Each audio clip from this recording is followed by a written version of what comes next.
Good morning, ladies and gentlemen. And now to welcome you to day 2 of the 13th Annual Games for Change Festival is the founder and co-director of PETLab here at Parsons School of Design, Colleen Macklin.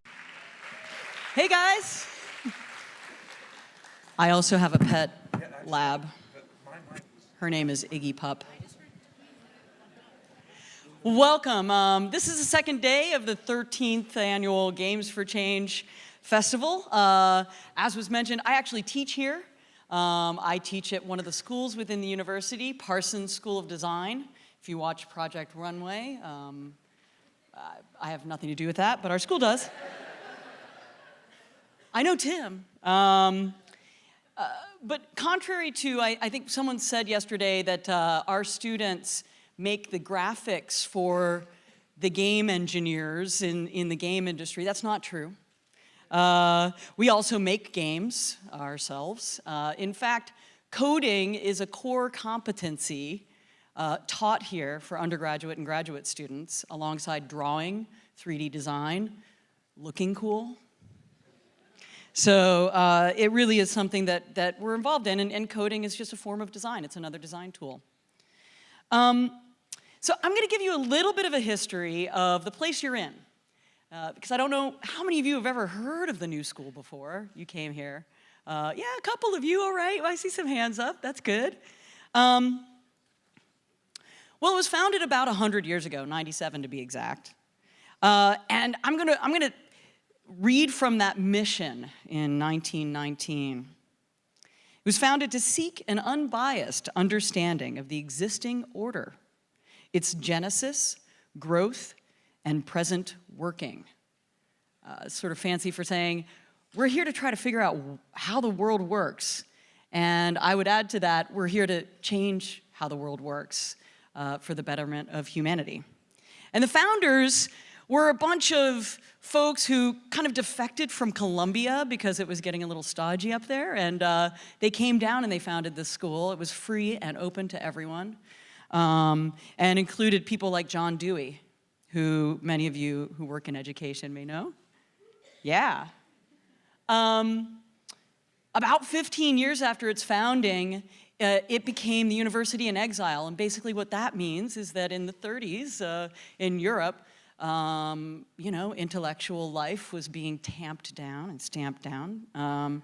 And we became a school that hosted the most people to come over from Europe. Intellectuals like Hannah Arendt and many more came here and found a place to continue their intellectual life and help us figure out how the world works. We had faculty like John Cage. Hannah Arendt was one of our faculty. Alumni like Eleanor Roosevelt, Jack Kerouac, and even someone named Will Wright, who founded the whole SimCity series, took a course in robotics here in the 80s. So we've always been a little bit ahead of our time. 22 years ago, I answered an ad in the Village Voice for a computer assistant, and I'm here today as a tenured faculty. So it is a place where dreams come true, a lot of magical things happen. I've taught 44 semesters, hundreds of classes, thousands of students. And 10 years ago, our university president asked me whether we could make a game about the Electoral College. It was actually before the Florida dangling shads incident, and it was kind of an apropos time to be looking at things like the Electoral College and our electoral system. And I pulled together my class of undergraduate design students, and I was like, hey guys, we've been asked by our university president whether or not it's possible to make a game about the Electoral College. Why don't we try? And we did. We got together, we did this, and we made a game that never saw the light of day. I think it was pretty cool. But the fact that it didn't see the light of day didn't really matter to me. What mattered to me is that after the process, my students understood the Electoral College. And all of a sudden, I realized that making games is one of the best liberal arts educations you could ever have, making games for change in particular. And so since then, I've been really excited and dedicating the last 10 years towards making games about the world, designing curriculum that helps people learn how to make games about the world, and looking at the world through games as a kind of broader education, as a way of understanding the current order, as a way of making change in the world. So PETLab was founded a few months after that, and we made a bunch of games, and you can always look those up. Now, 10 years later, Games for Change is back. Actually, Games for Change 10 years ago was here at the new school.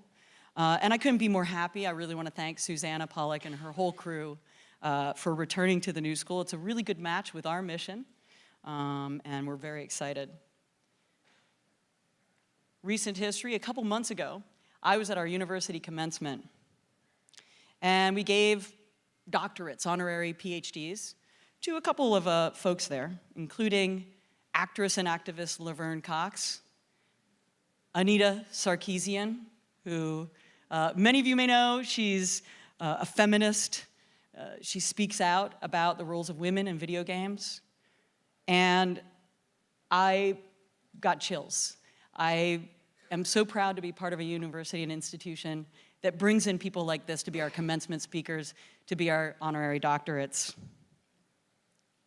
6 months from now we're in the future, I'm going to teach an undergraduate lecture class for students from across the university. That includes Lang College, which is our liberal arts college. It includes students in the jazz school.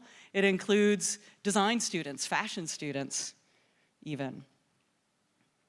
And the course is called Gaming the System, the Political Potential in Play. And we're going to make 100 games for change in the course. I'm really excited about that. I think hopefully they'll see the light of day. If you'd like to come back and play test them at the end of the spring next year, please do. And hopefully a year from now, we'll be here again in this room. We'll be reconvening Games for Change 2017. And my hope as an educator is that we'll be doing that a little bit smarter. So I want to welcome you all today. This is our second day. It's time to get smarter about how the world works, how we work as people, and how to make it a better place. So thank you, and we'll be hearing from our first speaker. Thanks for coming, you guys.